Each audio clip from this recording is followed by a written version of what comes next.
নমস্কার, শুরু করছি আজকের সংবাদ।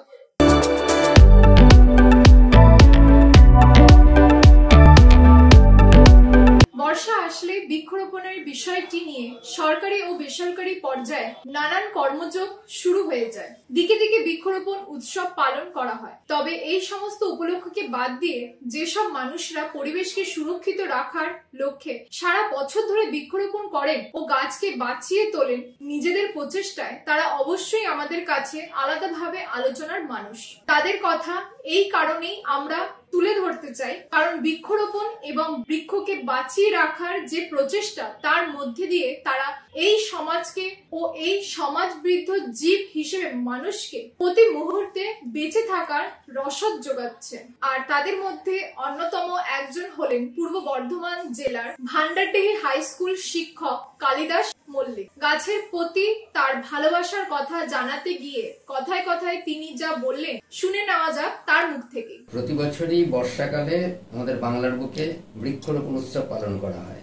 মূলত বর্ষাকে কেন্দ্র করে এটা হয়ে থাকে, এটা ধারাবাহিকভাবে হয়ে চলেছে। প্রকৃতি তার নিজস্ব খেয়ালে বৃক্ষ সেখানে জন্মায়, বড় হয়, নিজস্ব খেয়ালেই সেটা এগিয়ে চলে। কিন্তু এর পাশাপাশি কিছু মানুষ থাকেন যারা এই বৃক্ষ রোপণের সঙ্গে নিজেকে যুক্ত করেন এবং এই কাজটার সাথে তারা খুব আন্তরিকভাবে এই কর্মযোগ্যটাকে নিজেরা পালন করেন। তাদের মধ্যে একজন আমাদের ভান্ডারডিহি হাই স্কুলের শিক্ষক কালিদাস মণ্ডল। তাকে আমাদের স্টেট কার্ড নিউজে স্বাগত জানাই। নমস্কার। স্টেট কার্ড নিউজকে অর্থাৎ সোজা সাপটা সংবাদ মাধ্যমকে আমার পক্ষ থেকে, গাছ গ্রুপের পক্ষ থেকে আমি সকলকে আন্তরিকভাবে ধন্যবাদ জানাচ্ছি এবং তার হাত ধরেই এই বার্তা সারা পৃথিবী জুড়ে পৌঁছে যাক। গাছ যে মানুষের একটা প্রকৃত বন্ধু, এই ভাবনা সকলের মধ্যে উঠে আসুক এবং সেটা গাছ গ্রুপের পক্ষ থেকে আমি আন্তরিকভাবে সকলকে জানাতে চাইছি। আপনার জীবনে এই গাছ রোপণ করার বিষয়টা মানে একবারে শুরুটা কিভাবে হয়েছিল? দেখুন, আমি বলতে পারলে আমার বাবার কাছ থেকে এটা পেয়েছিলাম এবং টুকটাক, এবং সেগুলো সেরকম ভাবে কিছু নয়। এবং গ্রামের ছেলে তো দেখেছি, বড় হয়েছি। আর এটা স্বাভাবিক উদ্ভিদ, এটা আপনাভাবেই হয়ে থাকে এবং হলেও খুব ভালোও লাগে। কিন্তু আজকাল যেটা দেখছি যে স্বাভাবিক উদ্ভিদটাকে কিছু মানুষ নিধন করে দিচ্ছে। আমাদের লাগাতে হবে না, গাছ লাগাবার কোনো দরকার হবে না, এটা আমার মনে হয়। আমার দিক থেকে বা গাছগুলোর তরফ থেকে আমরা এটা মনে করি, গাছ লাগাবার কোনো দরকার নেই। যদি আমরা নিধন না করি, তাকে যদি আমরা ধ্বংস না করি, কেটে না ফেলি, সে আপনারই তার বংশ বিস্তার করবে, পৃথিবী আবার সবুজ হবে। কিন্তু আমরা কিছু মানুষ, স্বার্থান্বেষী কিছু মানুষ নিজেদের স্বার্থে সেই কাজগুলো কেটে ফেলছে এবং এই যে দাবদাহ, সেটা তারই প্রতিশ্রুতি বা ফলশ্রুতি করতে পারে। আমি কর্মজীবনে যখন এসেছি তখন থেকেই টুকটাক ভাবে শুরু করেছি এবং ভান্ডারডিহি স্কুল আসার পর আমি ওটা ব্যাপকভাবেই শুরু করি। বছর 4 আগে আমার শ্রদ্ধেয় গাজী গ্রুপের যিনি প্রাণ পুরুষ অরূপ চৌধুরী মহাশয়, উনি বললেন, ভাই আমাদের একটা গ্রুপ আছে, সেই গ্রুপের মধ্যে তুমি চলে এসো এবং আমরা তাহলে একটা আরো বড় করে করতে পারবো। এবং এসে দেখলাম ঠিক তাই। ওনার হাত ধরে এবং ওনাকে যারা আরো এগিয়ে নিয়ে যাওয়ার জন্য আছেন, যেমন আমি নাম না করলেই নয়, সুকল্যাণ বোস মহাশয় আছেন, মিসকিন আলী সাহেব আছেন, পাঁজাবাবু আছেন, এরা সকলেই কিন্তু আমাদেরকে দারুণভাবে এগিয়ে নিয়ে যাচ্ছে। এবং আমরা শুধু এই বাংলায় নয়, বাংলায় ছাড়িয়ে চলে গেছি। আপনি যে বৃক্ষ নিধনের কথা বললেন, মানে সভ্যতাকে বাড়ি তোলার জন্য দেখুন বৃক্ষ নিধন হয়েছে, এটাকে অস্বীকার করা যাবে না। কিন্তু গ্রামের যে মাটি, সেইখানে তো সেইভাবে ধরুন বৃক্ষ ধ্বংস করার ব্যাপারটা ছিল না, বা এখনো যে খুব আছে তাও নয়। সেইখান থেকে আপনার কি মনে হয়েছে, মানে এই যে শহর কেন্দ্রিক জীবনে আপনি এলেন আর ওখানে যে জীবনে বাস করতেন, সেইখানে আপনার কি তফাৎটা মনে হয়েছে? যে ওখানে তো গাছ আপনাকে ধরুন প্রকৃতির খেয়ালে ওখানে গাছ এখন ইয়েতে বেড়ে ওঠে, কিন্তু শহরে ব্যাপারটা হচ্ছে যে আপনাকে রোপণ করতে হচ্ছে। যেহেতু শহরের সভ্যতাকে বাড়াতে গিয়ে অনেক গাছ কাটা হচ্ছে, ঘর বাড়ি তৈরি হচ্ছে, বড় বড় ফ্ল্যাট তৈরি হচ্ছে, রাস্তাঘাট তৈরি হচ্ছে, তাহলে এই যে তফাৎটা, এইটাকে আপনি কিভাবে দেখছেন? দেখুন, গ্রামের বিষয়টা এখনো যেটা দেখেছি, কিছু মানুষ তো আছে তারা আধুনিক সভ্যতার ছোঁয়া তাদের মধ্যে লেগে গেছে। তারা গাছ ফেলার গুরুত্বটা এখনো বুঝছে না, এটা আমি মনে হচ্ছে। আগে যেটা বুঝতো বা দাদু ঠাকুরটা যেটা বুঝিয়েছিল, এখন তারা বুঝছে। তারাও কিন্তু নিজের স্বার্থে অনেক সময় গাছ কেটে দিচ্ছে, সেখানে প্রতিবাদ করার মতো কেউ নেই। আমি একটা উদাহরণ দিচ্ছি, আমার গ্রামে আমি গিয়ে দেখছি যে ঢোকার সময় প্রচুর গাছ ছিল, সব কেটে দিয়েছে। 2 বছর দেখছি গাছ লাগাচ্ছে না। আমার কেন রে? নাকি জমিতে ছায়া পড়ছে, রাস্তার 2 ধারে ধান হচ্ছে। যদি তাই হয় তো ছেড়ে দেয় গাছ, গাছ লাগাতে হবে, তালের আঁটি পুঁতে দিই। আমি তাদেরকে সাজেশন দিই, বলছি কেন তালের আঁটি? আমার দেখ, আর একটা কথা আমি তোকে বলি, মানে আমার সাধারণ বুদ্ধিতে, আগে কখনোই শুনেছিস যে বাজ পড়ে এত লোক মৃত্যু হয়েছে? শুনেছিস? বলছে না। আমি তাহলে কেন হয়? তাল গাছ এমন একটা গাছ যেটা সোজা দাঁড়িয়ে ওই যে মাঠের বাজটায় ও নিজে টেনে নেয়। এবং আপনি দেখবেন যেখানে তাল গাছ আছে আশপাশে কখনোই কোনোভাবেই বাজটা অন্য জায়গায় পড়ে না। তাল গাছ, নারকেল গাছ, এই গাছগুলোর উপরেই বেশিরভাগ। আমি সেই সাজেশনটা দিয়েছি, আশা করি তারা সেটা নিয়েছে।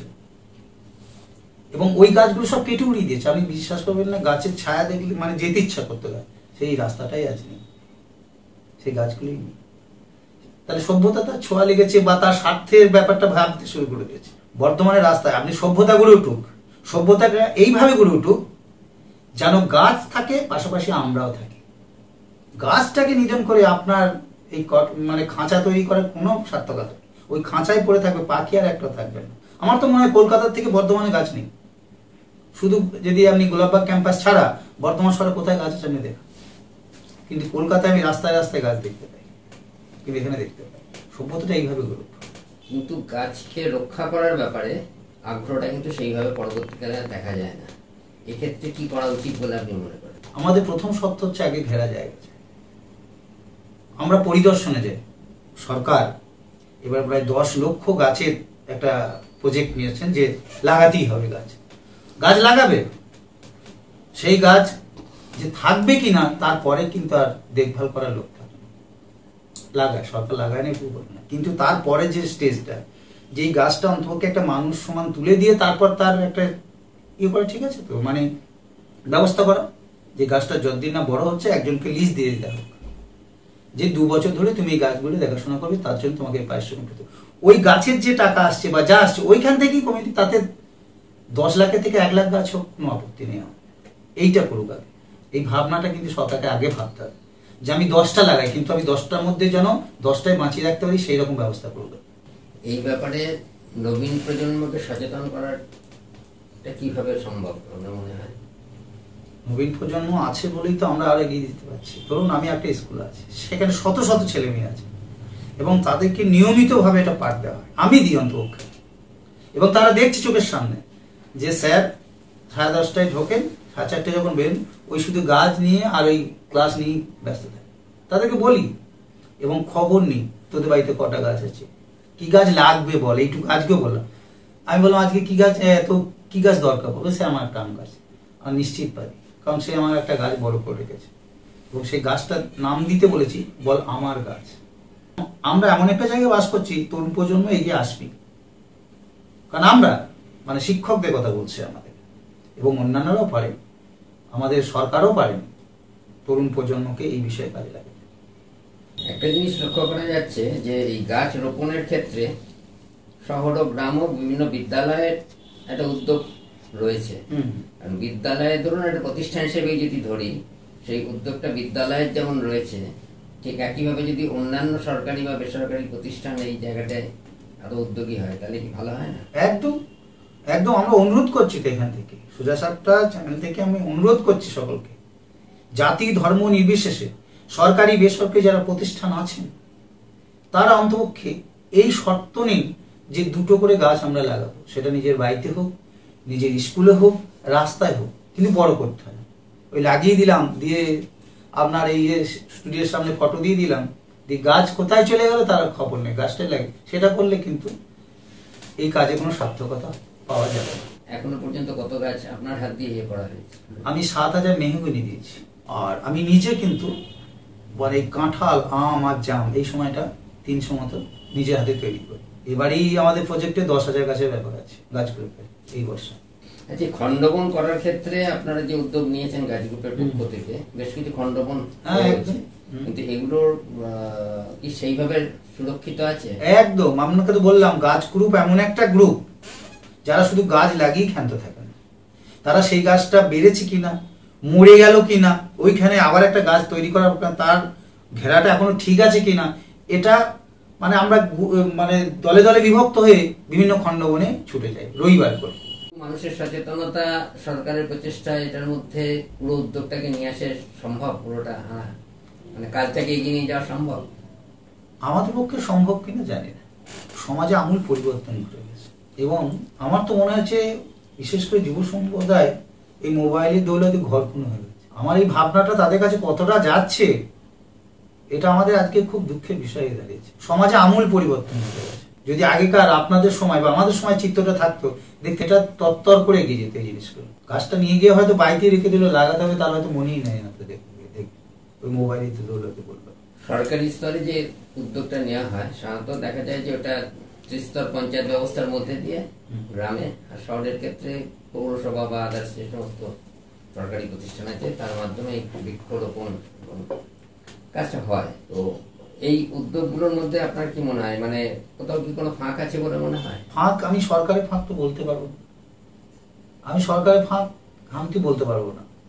সবই হয়, ওই একটাই হয় না, গাছটা বাঁচিয়ে দেয়। হ্যাঁ সব হয়। আপনাকে এটা বলছি, গাছও কেনা হয়, ঘেরাও হয়, কিন্তু ওইটা দেখি যে বড় করে তুলি সেই ভাবনাটা তাদের মধ্যে থাকে। কিছু কিছু স্কুলে দেখা যাচ্ছে যে ঠিক এই ধরনের একটা বিকল্প উদ্যোগ নেওয়া হয়েছে, যে ছাত্রদের বলা হচ্ছে, ছাত্রছাত্রীদের বলা হচ্ছে যে এই গাছটার অভিভাবক তুমি, এই গাছটাকে রক্ষণাবেক্ষণের দায়িত্ব তোমার। সেক্ষেত্রে কি সত্যি তারা একটু বেশি সেই জায়গাটাকে নজর দিচ্ছে? দেয়, অবশ্যই দেয়, ছাত্ররা দেয়, অন্তত স্কুলে গাছ ছাত্ররা দেবে। বাড়ি কতটা সেটা তো আমি দেখতে পাই না। এবারে যেমন ধরুন আমি এই গ্রীষ্মের সময় বাঁচিয়ে রাখা গাছ, বেঁচে থাকা গাছ বাঁচিয়ে রাখবো, এই প্রজেক্টটা দিয়েছে মানে আমার তরফ থেকে। বেঁচে থাকা গাছ বাঁচিয়ে রাখবো, যেগুলো এত রোদ এত তাদেরকে মানে ওই সময় অন্তত কিছু জল বা কিছু খাল করে জল দেওয়া দরকার ছিল। এবং যেটা আমার স্কুলে করা হয়েছে, আমি বলেছি আমার স্কুল হলো ফার্স্ট, সেকেন্ড হচ্ছে বাড়ি, তৃতীয় হচ্ছে পাড়া। এবং দল সেই প্রজেক্ট আমি স্যারকে দিয়েছি এবং ব্লক থেকে বলেছিল একটা সামার প্রজেক্ট তৈরি করতে, আমি কিন্তু ওইটা দিয়েছি। এটা হচ্ছে আমার কাজ। এইভাবে উৎসাহিত করছে। এবার কতজন নেবে বা কি নেবে না, কিন্তু নিয়েছে। দেখলাম কত সুন্দরভাবে ছবিগুলো করেছে এবং আমি শেষ করছি 5ই জুন। আপনার ভবিষ্যতের পরিকল্পনা কি আছে? মানে এই আপনি তো প্রচুর গাছ মানুষকে দেন, হ্যাঁ, তাদের সেটাই যাতে বাঁচিয়ে রাখার সেটাও অনুপ্রেরণা দেন, হ্যাঁ। ভবিষ্যতে আর কি করতে চান? আমি আর কি করবো বলুন, আমার এই গাছ নিয়েই থাকতে বলুন, আমি গাছ নিয়েই থাকি। ভবিষ্যতে যাতে আরো গাছ লাগাতে পারি এইটুকু বলুন, আর আমার অন্য কিছু। আপনার কি কোনো লক্ষ্যমাত্রা আছে যে ভবিষ্যতে আমি আরো এত গাছ মানুষের মধ্যে দিতে চাই? হ্যাঁ, আমি যতদিন বেঁচে থাকবো আমি ততদিন গাছ দেবো। আমি 15,000 শেষ করবো বলেছি, মানে 15,000 শুধু মেহগনি দেবো বলেছে গাছ গ্রুপকে। বাকি তো কাঁঠাল আম যা হবে ওটা তো বাদ হবে। শুনুন, যতদিন থাকবো এইটা নিয়ে থাকলে মনে হয় ভালো থাকবো, আমার মনে হয় ব্যক্তিগত। গাছ নিয়ে থাকলে আমি বেঁচে থাকবো। স্কুলের সহশিক্ষকদের সহযোগিতা পান? হ্যাঁ, মানে স্কুলে বলতে সহযোগিতা বলতে কি ওই লাগাবার ব্যাপারে বলছেন? দেখুন, এইগুলো হচ্ছে না মনের ব্যাপার। এই কঠোর রোদে না, একটা বিষয় বলি, এখন যেটা আমাদের যেটা সোসাইটিতে হয়েছে সেটা হচ্ছে মানুষ খুব আত্মকেন্দ্রিক। সে মানে আপনাকে সেই মেন্টাল একটা সাপোর্ট দেওয়া, এইটা পান সহযোগীদের কাছ থেকে?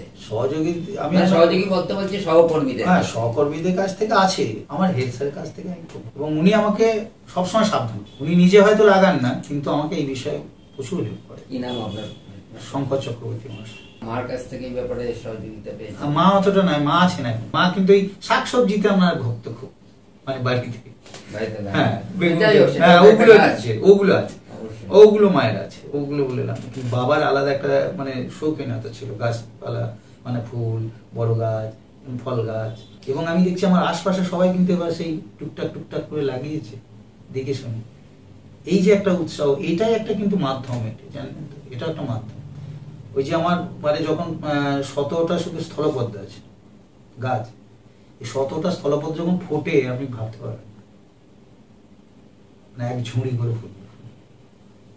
সবাই তো দেখে ছাদ থেকে যে এত ফুল এই সময় শরৎকালে, এরকম ব্যাপারগুলো আছে আর কি। সবাই উৎসাহিত হয়, এইভাবেই হবে আর হোক, আমি তো আশা করছি। আমার জন্য নয়, তার নিজের জন্য তো দুটো গাছ করুক। বিভিন্ন মিডিয়াতে দেখা যায় যে প্রায়শই বিভিন্ন অনুষ্ঠান হয়, সেখানে দেখা যায় ডাক্তারবাবুকে নিয়ে হ্যালো ডাক্তারবাবু একটা প্রোগ্রাম হয়, হ্যাঁ। ও আইনজীবীদের নিয়ে এসে আইনে নিয়ে পরামর্শ নেওয়া হয়, হ্যাঁ।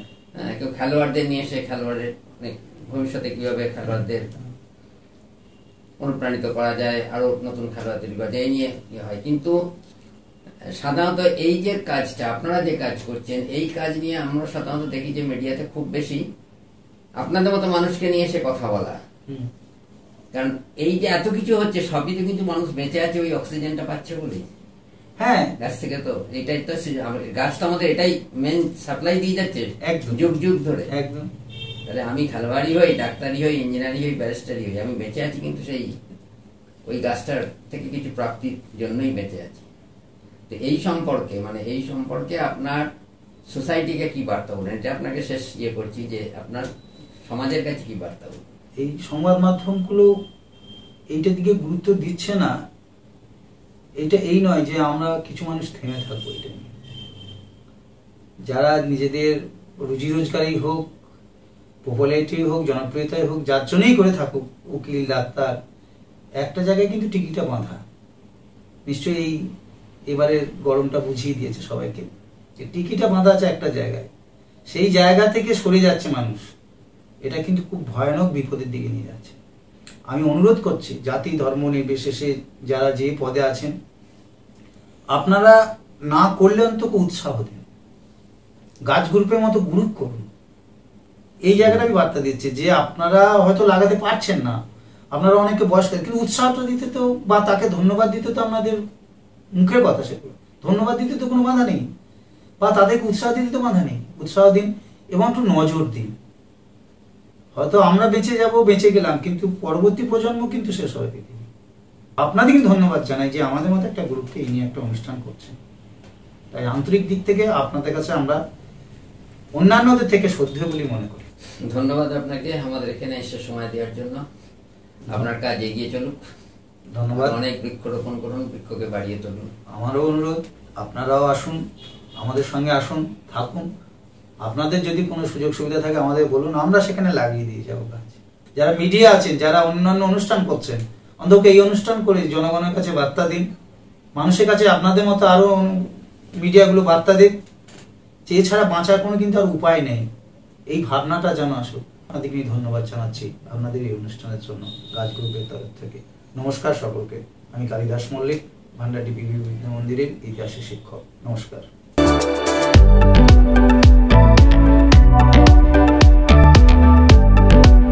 আজকের সংবাদ এই পর্যন্ত।